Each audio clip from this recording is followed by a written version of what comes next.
Well, hello, this is Jeff Gaudiosi, and you're on misplacedstraws.com where music comes to life. And my guest today was first on the site about a year ago when he released his debut EP. He's now about to release his first full length solo record called A Little Midnight on September 16th. And if you're like me and you just love the sound and feel of New York through the 70s, and this is a record for you, please welcome back Lorne Behrman. Welcome, Lorne. Hey, thanks. Thank you, Jeff. Glad to be here. Oh, my pleasure. And before we get too deep into sort of the substance of the record, let's talk a little bit about the creative process. Who worked with you on the record? Who plays with you on the record? So same people as last time. Matt Charvel is a producer. He's done Joe Bonamassa, Warren Zevon, The Sweet Things, The Stitches. So he plays. He produced it. He plays keys. He plays bass on it. And then Hector Lopez, who's worked with Alejandro Mhm. Escovedo and was in The Sweet Things, he played drums. Mhm. I play all the guitars and vocals and songwriting. And now you had the EP When I Hit the Floor that came out last year. And lyrically, it was an extremely personal record. It dealt with a lot of the trauma and things you've gone through in your life. This record, A Little Midnight, sort of feels like trying to get past that and the struggles and moving on, kind of the next step. Is that, your thoughts as you were putting it together too? Yeah, Mm, exactly. Yeah, very much so. When I did the EP, I never tended to put that out mm, in some ways, and it was so I was so vulnerable, and it was a painful process to put that out and to record it. I mean, not because of not because anything to do with the recording, mhm. just the nature of the Yeah. subject matter. And I felt much lighter when I put it out. Mm, And so this record was actually, I mean, it's actually a record where a lot of it was written as the EP was being recorded, and so I was letting go of a lot of feelings, and as you said, moving on, mm, moving forward with my life. So it's definitely like there's definitely a lot more hope. There's a lot. Hopefully, there's fun on it. mhm. It's a lot of like it's very cathartic for me. Yeah, so it is definitely a moving on from like a pain to stepping into the light from the darkness. Yeah. And I mentioned at the beginning that this feels very much like a New York record. Naturally, I there's a ton of Lou Reed, both in your guitar style, because I think he was a very underrated guitar player, Agree. and Yeah. vocally. Definitely hear some television. I think in certain spots, the sparseness of Matt's production even brings to mind Suicide a little bit. Very There's cool. definitely a vibe and a feel to that music that's tough to replicate. When you guys are in the studio, is it sort of a conscious, yeah, this is what we're going for, or is it just the material you wrote, your style of playing at the moment led to it? That's a good question. Mm, It's funny. Like I've been living in New York since 1997. Oh mm, wait, 97. Yeah, so mm, for I guess 25 years. It's been. mm, But I grew up in California in a suburb in Glendale, and I always romanticized New York. It was like a utopia for me of just art and culture, all the records I love, all the Andy Warhol, the visual art, the books, everything seemed to come from this mm, gritty utopia, and it was like it felt like a dream place for me. So I internalized, I would buy every record I could that I thought came from there, mm. and sometimes it would be like a record that came from Detroit. I just kind of, to me, it was all like this gritty vibe and this gritty poetic vibe. And I would read all the books and stuff. So since I was a teen, I've been obsessed with with I guess New York culture and from the 70s, and I think it's kind of seeped into my DNA. And when I did the EP, that was like the first time I actually most time when I've been writing music for years, I was trying to go for a sound. I was like, I want Mhm, to do something like Giant Thunders. When I wrote that EP, I was just, I didn't think anyone would hear it. I was like, I'm just gonna peel back the artifice, just kind mhm, of reveal who I am. And it was more about the about what I was going through internally. And people came back to me and said, "Oh, it's very Lou Reed-esque," and that was really an accident and a happy accident. I mean, I love Lou Reed. mhm, I love all that mhm, music. I mean, that's like my mhm, favorite music of all mhm, time. And in the studio, we just kind of it was very natural. Both Matt and I come from like the punk rock scene, and come from all those records you mentioned. We are, so those records are our favorite records. So it was very like organic to we weren't trying to steer it. It just came naturally, I guess. We weren't trying to steer the ship to any specific destination. It just like, this is the way it came out. I think we learned a lot on the EP, in terms of by the end of that EP, I found out who I was, and so we definitely went in with that confidence in this record. Well, and one thing too that I really want to stress is with Matt's production, this isn't a throwback sounding record. It's a very modern record.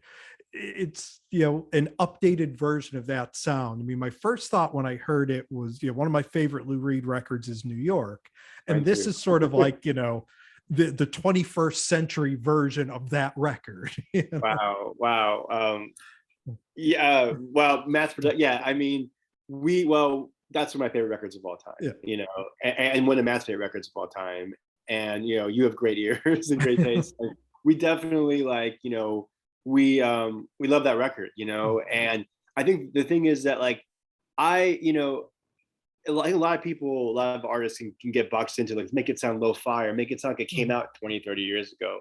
I'm not that way. Like, I want things to sound, I want things to sound as good as they can, and so we both were united that way. Like, why not make a record that maybe thematically and musically could have been made in the 70s, but sound like today, and so that's kind of what so yeah, you're very perceptive. That was definitely something that we strove for. Yeah, and I think another part of the record that gives it sort of a vintage feel is the length. It's a short record. It's 10 quick hit songs. A couple of them even clock in under 2 minutes. And I think there's an art to telling a story in a short amount of time, but still getting across what it is you're thinking as you're writing it. What is it about kind of those short, quick hit songs that appeals to you as a writer? Well, I really always loved the Nuggets compilation, and those guys, they would take 2 minutes or a minute and 50 seconds. They would say so much, there were a whole romantic relationship would go by, and this great, and like little, like, and even the early 60s music, it was like these little like soap operas, and they were done, in like 2 minutes. So that, that appealed to, it's always appealed to me. I am like a very like hyper, energetic person. And like, like when something's, I have, I like things just to be quick. And so, concise, the idea of conciseness really appeals to me. I once heard Iggy Pop saying in an interview, if he had over 25 or 20 words in the song, it was too much, and so, I always loved the idea of that. And the band, the Minutemen, where they would kind of jam econo. So I was like, make it as tight as possible. Not every song needs a bridge. Not every song needs a guitar solo, so, and as a writer, I don't want to bore you, I don't want to waste your time. I want to give you a feeling, and then just, then it passes, we don't need to dwell on something. So I love tightly composed things. Yeah, well, it's funny because again, the music we all grew up loving, that's what it was. It was those kind of quick things, and then things kind of stretched out later on. But again, to bring it to the modern sound, I think it's perfect for the way music is consumed now. People don't listen to 75-minute records anymore. Yeah. They don't listen to 6 or 7 minute songs. So if you could get them and grab them and then they move on, you get heard, you get played, and people will find you. So it's another cool mix of the old and the new. Yeah, I mean, I think also it's 10 songs in 21 minutes, which is like I'm thinking a Ramones thing, and I love that. I'm like, look, just give me 20 minutes of your time, and I'm taking you through this journey, and like I grew up, loving like singles, like 45 7-inch singles, and I would not buy the album. I'd be like, I want just the singles, and so it's that we're definitely in a singles mindset these days. So it's kind of like a little bit longer than it's like a 15 minutes longer than a single, or whatever. Another cool part of it, the cover to your EP was sort of an homage to Don Henley's I Can't Stand Still. Yeah. This one, you have the feel of Tom Petty's Damn the Torpedoes. And I Yeah, think the cool thing is those aren't, on the surface, those aren't two guys where you could say, yeah, there's an influence here. But I think the right. more you listen to it, the more you hear, whether it's the melody of it or the song structure. So it's almost like a cool subversive little, homage there. You Yeah. How did you come up with what record you wanted to do, for your cover? Well, it's funny.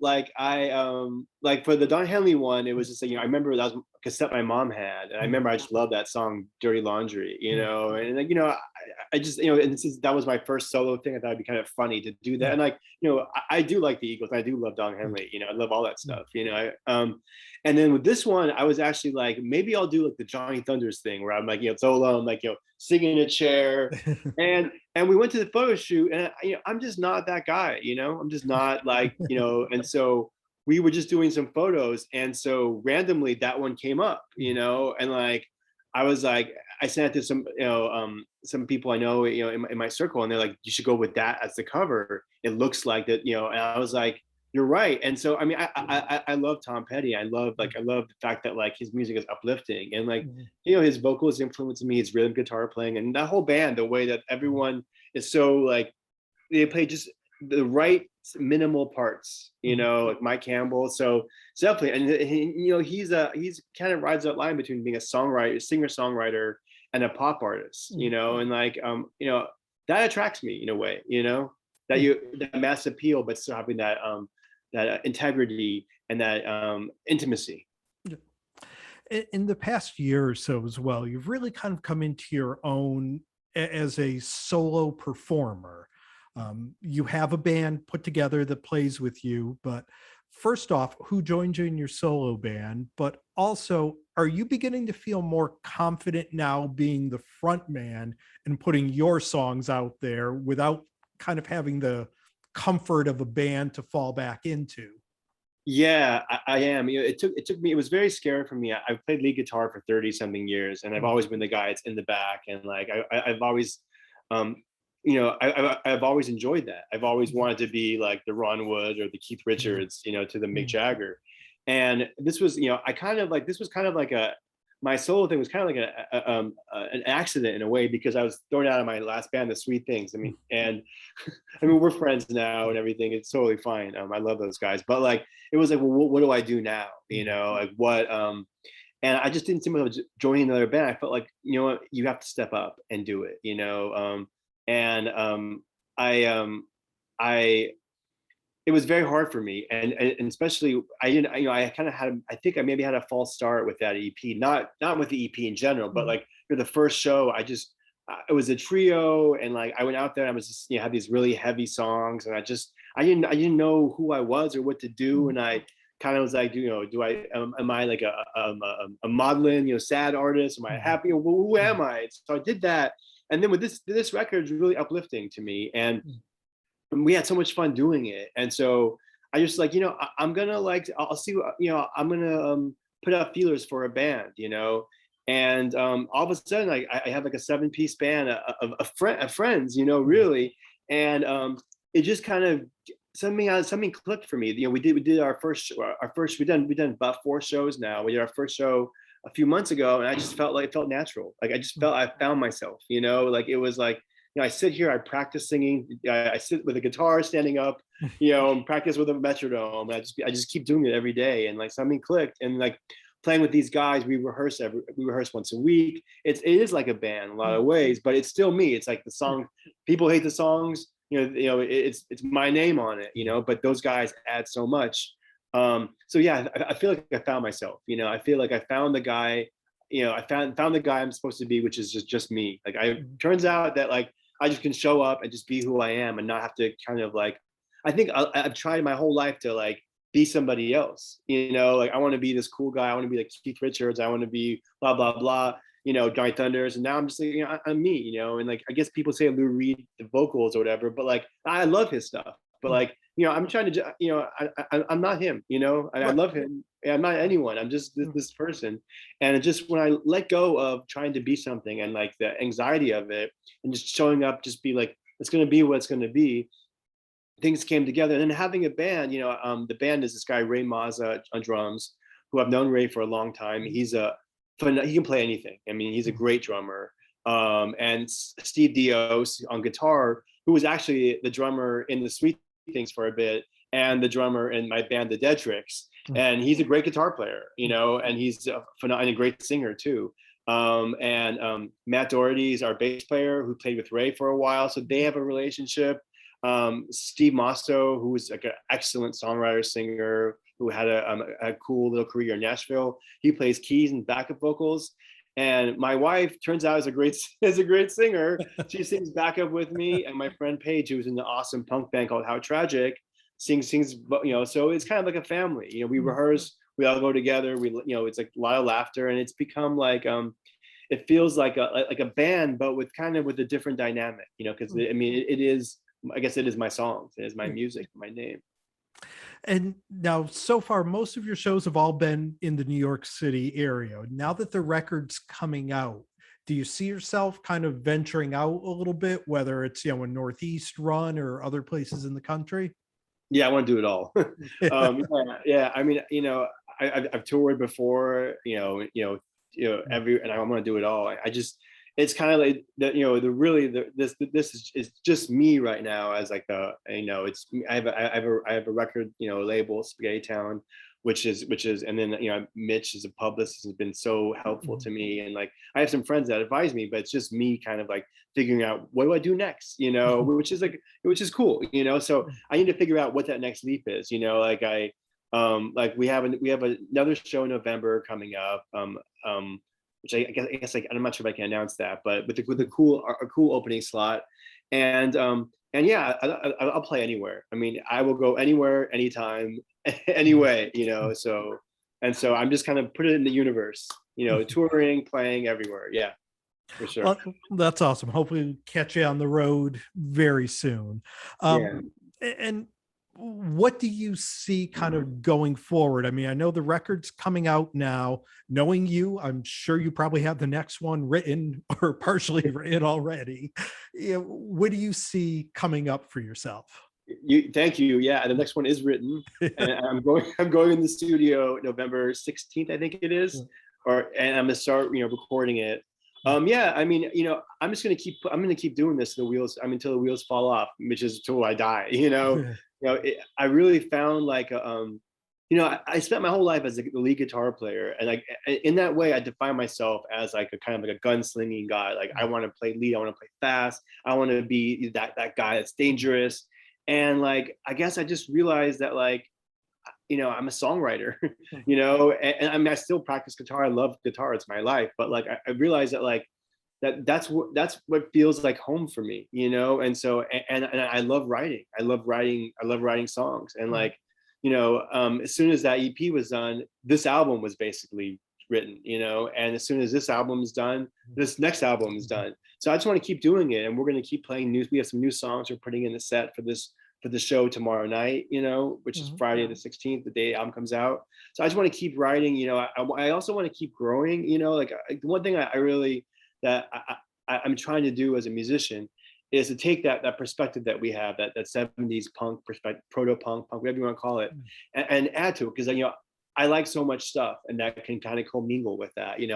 I love soul music, I love old R&B, I love jazz, and I want to see if there's a way to love folk, a way to kind of we all can kind of live together, and so I think the records, that this first record has some of that, and the next record has that, it has a little bit more of that, and I just want to keep growing. We'll definitely look forward to joining you on the journey. Thank you. We've been spending some time here with Lorne Behrman. The record is called A Little Midnight. It's out everywhere on September 16th. Lorne, thank you so much. Best of luck with this record. I really do enjoy the record. Hopefully others will discover it and feel the same way I do about it. And hopefully we'll catch you live soon. Thank you. Thanks for the opportunity to talk to you. Thanks for the support. My pleasure. All right. Yep.